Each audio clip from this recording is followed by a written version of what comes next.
মুসলিম ভাই, মাইনুল ভাই যে কথাটা বললেন এবং আমরা যে আলোচনাটা করলাম, এটা একজন দর্শক তিনি কিভাবে করে তার ব্যক্তিগত জীবনে সাইড হেসেল হিসেবে করে একটু ইনকাম বাড়াতে পারে। কারণ একদিনে তো কেউ এই জায়গায় আসবে না, কোনোদিনও আমি জায়গায় আসবো না। তাহলে আপনি যখন আস্তে আস্তে 2 বছরে আসছেন, এই পথটাকে একটু বলেন। আসলে এটা কিন্তু আপনার বিজনেসটা শুরু হয় আমি বলবো 5 to 6 মান্থের মাথায়। অর্থাৎ আপনার প্রথম অ্যাকাউন্ট ক্রিয়েট করা, দেন কোম্পানি ফর্ম করা, ট্রেডমার্ক তৈরি করা, প্রোডাক্ট রিসার্চ করা, সাপ্লাই, ম্যানুফ্যাকচারিং থেকে আনা, শিপমেন্টে যেটা মানবে বললো যে শিপমেন্টের একটু সময় লাগে। এটা পরে আরও কিছু প্রসেস আছে, যেমন আপনার যখন ওয়্যারহাউসে গেল তারপর কিন্তু আপনার বিক্রি হবে না, আপনার কিন্তু কিছু এখানে ভাইন কাস্টমার আছে, অর্থাৎ কিছু কাস্টমারকে আপনার দিতে হবে ফ্রি প্রোডাক্ট, তাদের কাছে রিভিউ নেওয়ার জন্য। রিভিউ নেওয়ার পর আপনার কিন্তু এখানে একটা ক্রেডিবিলিটি সিস্টেম হবে আপনার অ্যাকাউন্টে, দেন আপনাকে এখানে কিন্তু পিপিসি। আপনার 10 থেকে 12,000 পাউন্ড যেটা বললেন ওই ইনভেস্টমেন্টটা, হ্যাঁ হ্যাঁ, তো আপনি চলে গেল। এখন আমি 6 মাস রিসার্চ করলাম, 10 থেকে 12,000 পাউন্ড ইনভেস্ট করলাম, আমার ব্যক্তিগত সময় দিলাম। আমার ব্যক্তিগত সময়টা কিন্তু আমি হিসাব করব, কারণ কি আমি তো ব্যক্তিগত সময় অন্য জায়গায় দিলে টাকা পাই, এখানে টাকা পাচ্ছি না। তাহলে আমার সময় দিলাম, কথার কথা আমি 6 মাসে পার উইক 5 ঘন্টা করে দিয়েছি সাইড হ্যাসেল, তাই না? আপনার সাথে আলুবার সাথে কথা বলেছি। এত সময় লাগে না। আমি মানিলুবার সাথে মাঝে মাঝে হাফ অ্যান আওয়ার 1 আওয়ার প্রথম দিকে বসতাম জিনিসটা বোঝার জন্য, হাউ হিজ ওয়ার্ক অ্যান্ড এটা কীভাবে আপনার। সো আমি বলবো সপ্তাহে 2 থেকে 3 ঘন্টা, ম্যাক্সিমাম 4 আওয়ার্স আমি হাতে বেস করি। আমি তো আপনার মতো ইন্টেলিজেন্ট না, আমি তো হ্যাঁ, এখানে আসলে ইনভলভ হওয়ার দরকার পড়ে না। আমি ওনার একটা ক্লায়েন্টের পোর্টফোলিও দেখলাম, পোর্টফোলিও একটা ক্লায়েন্টের ডিটেলস দেখলাম, যেখানে তার বিক্রি হইতেছে $2.5 মিলিয়ন সেলস পার ইয়ার। আমি লাস্ট ইয়ারটা কথা বলছি, তার আগে 100 জন স্টুডেন্টের মধ্যে একজন ফার্স্ট বয় থাকে। ফার্স্ট বয়ের উদাহরণ দিয়ে লাভ নাই। আমি দেখব 10 থেকে 30 রেজাল্টের লোকরা কি করছে। আমি যে জিনিসটা বললাম যে এই যে যার বিক্রি করতেছে আপনার $2 মিলিয়ন কথার কথা, এই লোক কেন মেন্টর নিয়ে কাজ করতেছে? তার তো আপনার একটা বিগ অ্যামাউন্ট ফি আরওআই কত হবে এটার? ইউজুয়ালি আপনার সেলসের আমি বলবো যে 20 থেকে 30% আপনার প্রফিট হয়। 2 মিলিয়ন যদি ডলার বাংলাদেশ থেকে কামাই করে, বাংলাদেশে তো সে বাদশা না, বাংলাদেশের ক্লায়েন্ট না, ঠিক আছে, ক্লায়েন্ট বাহিরে। হ্যাঁ, ক্লায়েন্ট। তো আপনার যদি 20% বলেন $400,000, 400,000 তো বিরাট আয়। সেটা বলতেছি। তো যার এই অ্যাকাউন্ট যে আপনার $400,000 প্রফিট করতেছে, ইজ নট রেভিনিউ, প্রফিট করতেছে, সে কিন্তু সময় দিচ্ছে না এখানে। সে কিন্তু চাইলে অবশ্যই তাকে একটা অ্যামাউন্ট তাকে শেয়ার করতে হইতেছে মেন্টরের জন্য, যেহেতু মেন্টরের কাজ করতেছে। তো এই জিনিসটা বলার উদ্দেশ্য হলো যে এখানে সবাই কিন্তু আসলে নিজেরা ফুল ইনভলভ হয় না, কারণ আপনি এটা অনেকে জাস্ট 10 জন বন্ধু এই ব্যবসা শুরু করেছিল 10-15 বছর আগে, প্রথম দিকেই ওয়্যারহাউস নিয়ে নিয়েছিল একজন, কিন্তু পরবর্তী সময় সে ওটা করার কারণে সময় দিতে পারেনি। হ্যাঁ, তো এই জন্য আবার ফিরে আসি। 6 মাস পর আপনি ব্যবসাটায় প্রথম লাভ পাবেন, প্রফিট আসা শুরু হবে। জি, প্রফিট আসা শুরু করবে। ব্রেক ইভেন্টে আসতে কেমন সময় লাগবে? লেস দেন এ ইয়ার। তার মানে আমার 10-12,000 পাউন্ড খরচ করলাম ইনিশিয়ালি, আরো 1 বছরে আরো 4-5,000 পাউন্ড খরচ করলাম, মানে প্রায় 20,000 পাউন্ড মতো খরচ করলে 20,000 পাউন্ড 1 বছর চলে যাবে। অল টুগেদার আপনার 10 to 15।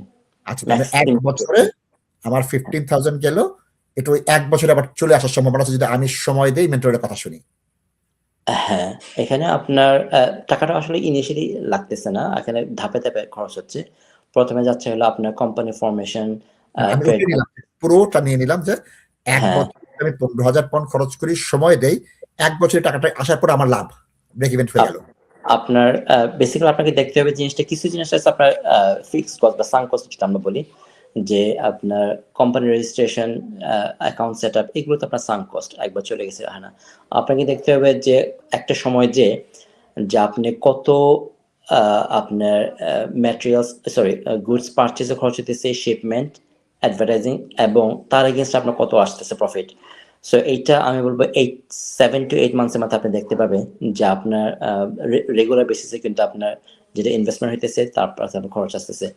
তো আমি বলবো যে মোস্ট অফ দ্য পিপল যেটা করে বা what ever I have seen, প্রথমে অনেকে শুরু করে যে আমি হয়তোবা 1টা বা 2টা প্রোডাক্ট নিয়ে শুরু করতে, তাদের হয়তোবা দেখা যাবে যে সাফিসিয়েন্ট তারা প্রফিট হয়তোবা খুব কুইকলি দেখতে পাবে না, 8-10 মাস বা 12 মাসে লেগে যেতে পারে।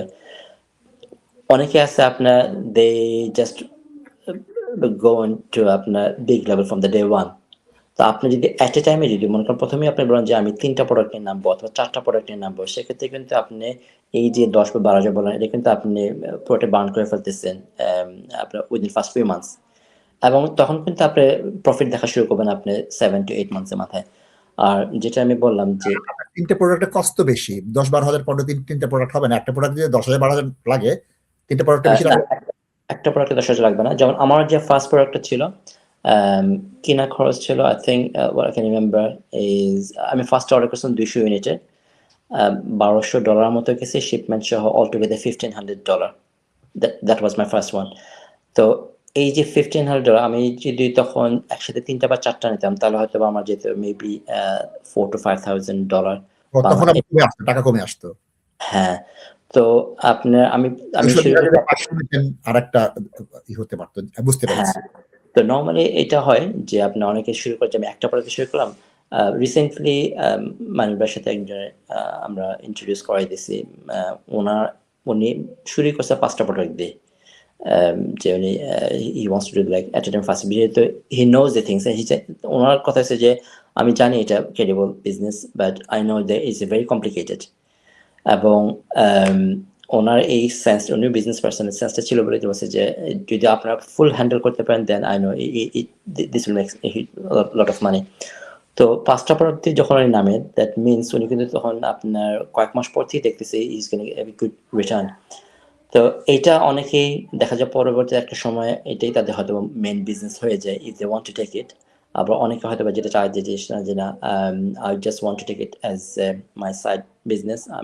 এখন আপনি যত বেশি প্রোডাক্ট নামাবেন মার্কেটে, যত বেশি আপনার আইটেম আপনি ইন্ট্রোডিউস করতেছেন এবং প্রমোট করতেছেন, আপনার ক্ষেত্রে সেই অনুযায়ী কিন্তু আপনার রেভিনিউটা আসতেছে, এবং রেভিনিউর একটা পার্ট হইতেছে আপনার প্রফিট। তো এটা ডিপেন্ড করতে একেবারে শেষ পর্যায়ে চলে আসছে, 1 মিনিটে আপনার সম্পূর্ণ বক্তব্য প্লিজ। আমাদের কমিউনিটিতে রাশেদ ভাই, আমাদের সবারই কিন্তু আমি যেটা বলবো যে মেইন ইনকামের পাশাপাশি অনেকেরই কিন্তু আপনার সেকেন্ড জব থাকে, এটা আমাদের ভেরি কমন। এবং সেক্ষেত্রে আপনার অনেক মানুষই কিন্তু আমরা বিভিন্ন রকম সেকেন্ড জবের মধ্যে থাকি। আমার দৃষ্টিতে আমি বলবো যে এখনকার যুগে, স্পেশালি আপনার টেকনোলজিক্যাল যুগে, যখন আপনি এআই এবং অনলাইন মার্কেট প্লেসগুলো যেরকম আপনার অ্যাক্টিভ এবং মানুষজন এখান থেকে বেনিফিট নিতে পারতেছে, আমি মনে করি যে কোনো সেকেন্ড বিজনেস যদি কেউ নিতে চায় অথবা যদি এডিশনাল ইনকাম দিয়ে শুরু করতে চায়, তাহলে কিন্তু অনলাইন মার্কেট প্লেসে বিজনেস করাটা হচ্ছে একটা one of the good opportunity. এবং সেক্ষেত্রে তারা কিন্তু অবশ্যই যেটা বলবো যে আমি সাজেস্ট করবো যে এটা প্রপার প্রিপারেশন নিয়ে তারপর নেওয়া উচিত। তো এটা আমাদের কমিউনিটির খুব বেশি এনগেজমেন্ট নাই। আমি মনে করি যে এই ধরনের টেকনোলজিক্যাল জিনিসগুলো, যে জিনিসগুলো আসলে আছে আমাদের ইউকে থেকে শুরু করে অন্যান্য দেশেও, এই জিনিসগুলো আমাদের অ্যাওয়ারনেস করাটা, আমি মনে করি যে যারা ইনভলভ আছে তাদের এটা কাইন্ড অফ উচিত যে সবার সাথে শেয়ার করা, যে তোমরা যদি কেউ এই ধরনের জিনিসগুলো জানো, technology that should share this things. So Amazon is only one of the platform that I have share today.